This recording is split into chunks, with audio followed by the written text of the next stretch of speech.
अज़ीज़ान मिल्लत इस्लामिया, गुज़श्ता जुमे को आप हज़रात ने शेख अहमद सरहिंदी फ़ारूक़ी व मुजद्दिद अल-फ़सानी रज़ियल्लाहु तआला अन्हु की शान समाअत फरमाई। अभी आपने शेख अहमद सरहिंदी फ़ारूक़ी रहमतुल्लाह तआला अलैह का आमद से पहले का दौर सुना कि उनका शहर सहारंद कैसे बसा और किन लोगों के हाथों पर उस शहर की बुनियाद रखी गई। और ये शेख अहमद सरहिंदी फ़ारूक़ी रहमतुल्लाह तआला अलैह हैं कौन? अज़ीज़ान मिल्लत इस्लामिया, आपका नाम अहमद था, लक़ब मुजद्दिद अल-फ़सानी अबुल बरक़ात। आप हुज़ूर नबी अकरम सल्लल्लाहु तआला अलैहि वसल्लम के 1000 साल के बाद दुनिया में जलवा करोगे। अल्लाह ने आपको बड़ा कमाल वाला बना कर भेजा। आपकी आमद से पहले, आपकी पैदाइश से पहले औलियाए किराम और कुतुब व अब्दालों में ये तज़किरे होने लगे थे कि अनकरीब अब कोई ऐसा अल्लाह का बंदा आएगा जो मज़हब इस्लाम में निखार पैदा करेगा। मुजद्दिद किसे कहते हैं? मुजद्दिद कहते हैं तजदीद करने वाले, नया करने वाले को। तो जो दीन इस्लाम अल्लाह के रसूल सल्लल्लाहु तआला अलैहि वसल्लम के दस्ते नबूवत से हम तक पहुंचा, उस मजहब इस्लाम पर बादशाह अकबर की वजह से दीन इलाहिया का गर्द गुब्बार आ गया। उसे मुजद्दिद अल-फ़सानी ने कलमतुल हक और अपनी हक बयानी से उस धूल को साफ करके मजहब इस्लाम को तरोताज़ा कर दिया। मुजद्दिद अल-फ़सानी फ़ारूक़ी सरहिंदी रहमतुल्लाह तआला अलैह का शजरा जो है ना, हजरत उमर फारूक रज़ियल्लाहु तआला अन्हु तक 28वीं पुश्त में मिल जाता है,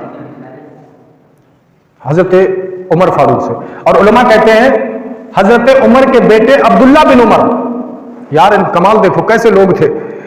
अब्दुल्ला इब्ने उमर से लेकर हजरत शेख अब्दुल अहद तक। शेख अब्दुल अहद कौन? मुजद्दिद अल-फ़सानी के वालिद गिरामी। कहते हैं अब्दुल्ला इब्ने उमर से लेकर शेख अब्दुल अहद तक मर्दों की तरफ से जो शजरा, जो सिलसिला चला ना, उन तमाम में सारे के सारे वली औलिया पैदा हुए, सब वली बने। क्योंकि नसब दो तरफ चला जाता है, एक तो मां की तरफ चला जाता है ना, एक बाप की तरफ। तो बाप की तरफ से अब्दुल्ला इब्ने उमर की तरफ से जो औलादें पैदा होती चली गई, यानी मर्द से जो खून चलाया हजरत अब्दुल अहद तक, कहते सारे औलियाए कामिलीन बने, सारे अल्लाह के वली बने। अल्लाह हो। और ये शेख अहमद सरहिंदी फ़ारूक़ी कौन है? इनकी वालिदा कहती है कि हजरत शेख अहमद जब मेरे शिकम में थे, पेट में थे ना, तो मुझे एक बार ऊँघ आ गई, मुझे नींद आ गई, मैं टिक के यूं करके सो गई। मैंने ख्वाब में देखा जमाने के सारे वली औलिया मेरे पास आए और कहने लगे मुबारक हो, तेरी गोद में कोई आम बच्चा नहीं है, एक तेरी गोद में जो आने वाला बच्चा है ना, ये बच्चा औलियाए कामिलीन का सरदार बन के आएगा। और कहते हैं उनमें से एक बुजुर्ग कहते हैं कि लोगों इसे मुबारकबाद दो, ये वो खातून है जिसके शिकम में ये बच्चा है ना, इससे पहले जितने भी वली आए और इसके बाद जितने वली आएंगे, अल्लाह ने उन तमाम वलियों का कमाल इस एक में रख दिया है। कहते हैं सारे वलियों का कमाल अल्लाह ने मुजद्दिद अल-फ़सानी में रख दिया है। कहते हैं इनमें गौस की गौसियत भी है, इनमें हजरत जुनैद बगदादी की ताकत और कुव्वत भी है, इनमें हजरत इमाम ग़ज़ाली के इल्म की दौलत भी है। कहते हैं सारे वली औलियाओं की कुव्वत और ताकत अल्लाह ने इनको अता कर दी। ये मुजद्दिद अल-फ़सानी। कभी हम अगर वली औलिया का कोई जिक्र सुने तो मैं ये चाहता हूं आपको हर वली के बारे में पता हो कि कौन वली कौन है। इनका मज़ार पाक सरहिंद शरीफ में, फतेहगढ़ में कभी जाओ, ये बड़ा मुबारक हस्ती हैं। कहते हैं कि ये सरहिंद शरीफ से कुछ दूर का इलाका था, गांव का नाम मैं भूल गया। कहते हैं ये अपनी सवारी पर सवार हुए चलने लगे। कहते हैं एक जंगल में जब गुजरे ना, आवाज आई, ए शेख अहमद तू यूं ही गुजर के जा रहा है। कहते हैं वहां वलियों के मजार है। कहते हैं उस जंगल से आवाज आई, शेख अहमद सारे तो यूं ही गुजर के चले गए, तू ऐसे ही चला जाएगा, कुछ पढ़ के नहीं जाएगा। शेख अहमद सरहिंदी से कहते हैं कि तुम कुछ पढ़ के क्यों नहीं जा रहे? वहां रुके और कहते हैं ये बदअकीदा लोग कहते हैं कि फातिहा यूं ही पढ़ दो, शीरीनी। मेरे सामने भी कोई भाई अपनी बस्ती का कह रहा था कि ये शीरीनी रखते क्यों, फातिहा तो यूं ही पढ़ सकते हो ना। तो मुजद्दिद अल-फिसानी कहते हैं मैंने ख्वाब देखा, नबी आखिर ज़मा मेरे ख्वाब में आए। सुभान अल्लाह बोलो। कहते हैं नबी मेरे ख्वाब में आए और हुजूर ने ख्वाब में मुझसे नाराजगी दिखाई। कहते हुजूर ने मुझसे रुख मोड़ दिया, मैं घबरा गया, हुजूर की नाराजगी, अब मेरा ठिकाना कहां है। कहते मैं घबराया, फिर मैंने हुजूर से कहा हुजूर नाराजगी का सबब क्या है। तो मेरे सरकार ने कुछ और बात तो नहीं की, मुझसे कहा कि ऐ शेख अहमद, मैं आयशा के घर पे खाना खाता हूं, मैं आयशा यानी अपनी बीबी के घर पे खाना खाता हूं। हजरत शेख अहमद कहते हैं मैं बात नहीं समझा, कुछ देर के बाद मेरे समझ में आई कि जब मैं फातिहा लगाता हूं तो मैं हुजूर की बीबियों के नाम नहीं लेता हूं।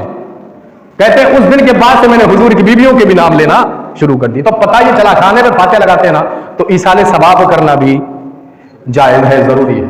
तो खाने पे जब फातिहा लगती, मेरे सरकार ने इशारा किया मैं खाना खाता हूं तो उनका भी नाम ले लिया कर। तो ये कौन है? ये एक ऐसे वली हैं मुजद्दिद अल-फिसानी। हमारे पीर को देवबंदी नहीं मानते, किसी और के पीर को देवबंदी, नजदी, वहाबी, कादियानी, खारजी नहीं मानते, शिया नहीं मानते। शेख अहमद सरहिंदी फारूकी ऐसे वली हैं जिसे हर फिरके का आदमी मानता है और उनका गुलाम बन के रहता है। नजदी हो मानेगा, वहाबी हो मानेगा, कादियानी हो मानेगा, खारजी हो मानेगा और सुन्नी तो मानता ही है। इनको सारे लोग मानते हैं कि ये मुबारक हस्ती है। किसी भी नजदी से, वहाबी से, शिया से पकड़ के पूछ लेना, शेख मुजद्दिद अल-फिसानी, शेख अहमद सरहिंदी को मानते हो, वो दिल खोल के कहेगा यार उनके तो कदमों के हम धोबन के भी बराबर नहीं। ये एक ऐसे पाए के बुजुर्ग। इनके एक बेटे थे जिनका नाम हजरत मासूम मियां रहमतुल्लाह तआला अलैह। उनका नाम मासूम इसलिए रखा, ये मासूम मियां ना पैदाइशी वली थे, इसलिए मुजद्दिद अल-फिसानी कहते हैं मेरा मासूम बच्चा है। मासूम मियां रहमतुल्लाह तआला अलैह इनके रोजे से इतनी दूरी पे है जैसे सादिक भाई का घर, यहां से मस्जिद से चलो इतनी दूरी पे इनके रोजे से इनके बेटे का रोजा है। मैंने खुद अपनी आंखों से देखा है, बड़ा नूर की बारिशें होती हैं, आंखों में ऐसा लगता है कि ठंडक पहुंचती हो इनके रोजे के अनवार देखते हुए। अज़ीज़ान मिल्लत इस्लामिया, तो इन जितने भी औलिया अल्लाह आए उन तमाम ने, उनकी मां कहती कि तमाम औलिया अल्लाह ने मुझे मुबारकबाद पेश की और कहा कि इनमें तमाम औलिया किराम के कमाल मौजूद है, अल्लाह ने दे दिया। इनसे पहले जो आए और बाद में जो आएंगे सारे औलिया अल्लाह के कमाल अल्लाह ने मुजद्दिद अल-फिसानी की जात में रख दिए। ये मुजद्दिद अल-फिसानी, इनकी हिस्ट्री पढ़ो तो इंशाअल्लाह ईमान की ठंडक कलेजे को पहुंचे। कैसा इंसान, अकल काम नहीं करती। कहते हैं वो नबी की बची हुई मिट्टी से पैदा की गए ना, इसी की निस्बत से कई शबी जो है, कई बातें हुजूर से मिलती जुलती हैं। जैसे हुजूर भी 63 साल की जिंदगी जिए, इन्होंने भी 63 साल की जिंदगी जी, और कहते हैं मौत से पहले इन्होंने बता दिया था कि मेरी उम्र 63 साल होने वाली है और मैं 63 साल के बाद इस दुनिया से चला जाऊंगा। और कहते हैं दूसरी मक्की जिंदगी में मेरे सरकार ने बड़ा तकलीफें झेली। कहते हैं दौरे अकबर में, अहद अकबर में हजरत मुजद्दिद अल-फिसानी ने बड़ा तकलीफें बर्दाश्त की। और कहते हैं फिर बाद में जब मक्की जिंदगी हुजूर ने गुजारी, इसी तरीके से मुजद्दिद अल-फिसानी में अहद जहांगीरी में जब परचम इस्लाम को बुलंद किया और बादशाह जहांगीर को हक का दामन थमाकर मजहब इस्लाम का गुलाम बना दिया, तो हुजूर सल्लल्लाहु अलैहि वसल्लम के इस दीवाने को भी चैन आ गया। अज़ीज़ान गिरामी, अल्लाह ने इन लोगों को यूं ही रुतबा नहीं दिया, अल्लाह ने इनकी कुर्बानियां देखकर इन्हें अल्लाह ने रुतबे अता किए। इनके पीर ना मुजद्दिद अल-फिसानी के पीर बड़ा मशहूर वली कामिल, और सोचो जब इनका रुतबा इतना बड़ा तो इनके पीर के अंदाज क्या होंगे। इनके पीर थे हजरत ख्वाजा बाकी बिल्ला रज़ी अल्लाह तआला। ख्वाजा बाकी बिल्ला कहते हैं इन्हें इल्हाम हो गया था कि एक ऐसा बंदा पैदा होगा जो मुझसे बैत करेगा और मजहब इस्लाम को अपने नूर से मुनव्वर करेगा, मगर रास्ता कुछ नजर नहीं आ रहा था। उलमा कहते हैं कि समरकंद में इतनी सर्दी होती है कि अगर 4-4 स्वेटर पहनकर एक बड़ा कोट पहन लिया जाए, ऊपर से चादर ओढ़ ली जाए, फिर भी तुम उसकी ठंड में 10-15 मिनट बाहर नहीं रुक सकते। कहते हैं ख्वाजा बाकी बिल्ला समरकंद के रहने वाले थे, अपनी खोली अपनी झोपड़ी में बैठे हुए थे, लेटे हुए थे। उठे, ख्याल आया अल्लाह की हम तो तौसीफ कर लो, तहज्जुद की नमाज अदा कर लो। उठे, मुसल्ला बिछाया, और सर्दी इतनी थी ना कि नरम और गर्म बिस्तर छोड़ने का मन ही नहीं हुआ, मगर ये अल्लाह को राजी करने वाले लोग थे ना, अपना आराम कुर्बान करके ये सोचते थे मौला दुनिया में आराम मिले ना मिले, अपने कुर्ब में आराम जरूर दे दे। ऊपर आसमानी दुनिया पर, जन्नत वाली दुनिया में आराम जरूर दे देना, हशर में आराम जरूर देना, अपने तमाम अज़ाबों से महफूज कर लेना। ये अल्लाह की रजा के लिए जब मुसल्ला बिछाते थे ना, तो अल्लाह भी अपनी रहमतों की बारिशें इन पे बरसा दिया करता। नियत बांध के खड़े हो गए, चंद रखते पड़ी, फिर नमाज को इख्तिताम करने का वक्त आया। अब सोचा कि चलो बिस्तर में बैठकर अल्लाह की तस्बीह वहीं बयान कर लूं, वहीं बैठ के कुछ कलाम पाक की आयत तस्बीहात पढ़ लूं। जब गए ना तो इनके बिस्तर में एक बिल्ली लेटी हुई थी। बिल्ली सो गई। इनको ख्याल आया, यार अगर सोई हुई इतनी सर्दी में बिल्ली को उठा लिया तो अल्लाह सवाल कर ले, मेरे बंदे, मेरी एक मखलूक जब तेरे बिस्तर पे लेट गई थी तो तुझे उठाना नहीं चाहिए था, मैंने तो इसको पाक पैदा किया था, मत उठाता। जब आके लेट गई थी तो बिल्लियों से मोहब्बत तो सरकार ने भी बताया, मोहब्बत करो। और तमाम जानवरों के लिए हुक्म दे दिया कि तमाम जानवर जो है ना, जैसे कुत्ता या जंगली जानवर जो हमें नुकसान नहीं पहुंचाते, उनके लिए कहा कि तुम इनके मुंह पे मत मारा करो, क्योंकि इनका सब कुछ इनके मुंह से ही होता है। फिलहाल में बिल्ली सो गई, हिम्मत नहीं हुई उठाऊं बिल्ली को। सारी रात बिस्तर पे बाहर बैठे रहे, सारी रात बिस्तर के बाहर बैठे रहे, ताकि इस जानवर को, इस अल्लाह की मखलूक को तकलीफ नहीं हो जाए। सारी रात बिस्तर के बाहर। सुबह हुई और बिल्ली उठ के गई ना, फौरन जाके फिर अल्लाह का शुक्र अदा किया। इल्हाम हुआ, ए ख्वाजा बाकी बिल्ला, हम तेरी इस अदा से बड़ा खुश हुए।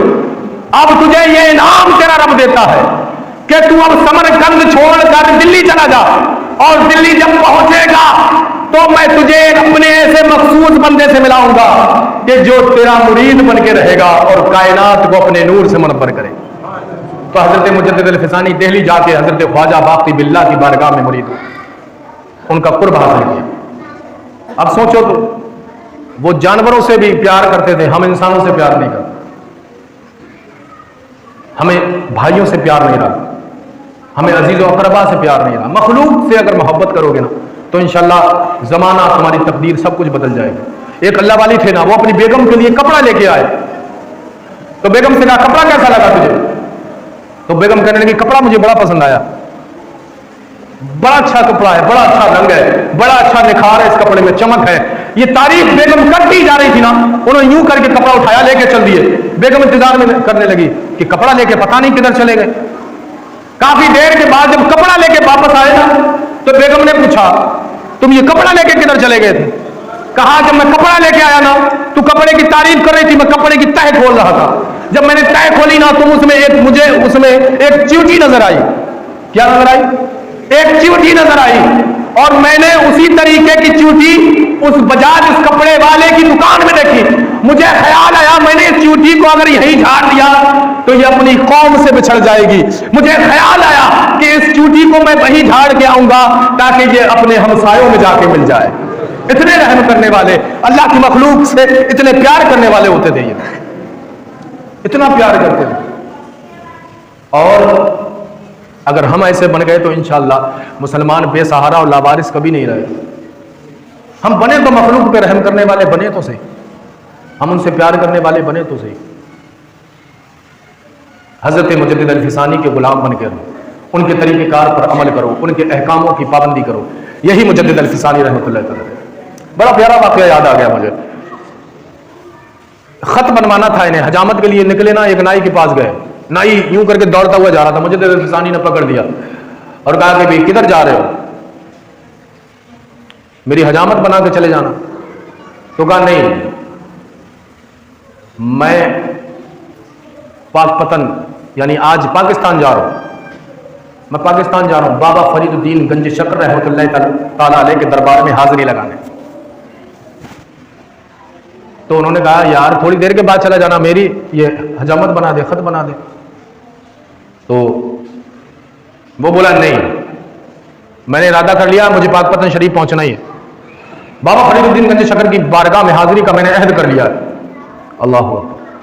उन्होंने कहा कि ठीक है, मैं रकम दुगनी दूंगा तुझे, तू मेरा ये खत बना के चले जाना। उन्होंने कहा नहीं, तुम मुझे सारी दौलत दे दो।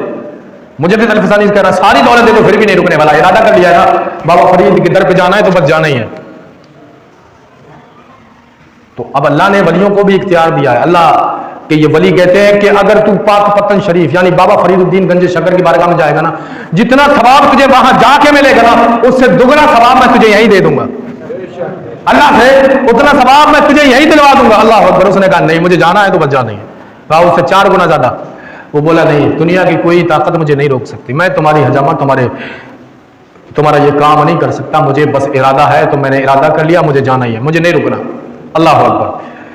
तो मुझे फिसानी शेख अहमद सरबली फारूकी रहमतुल्लाह तआला अलैह ने कहा ठहर जा, जब जा रहा है ना तो मेरा एक खत लेके जा,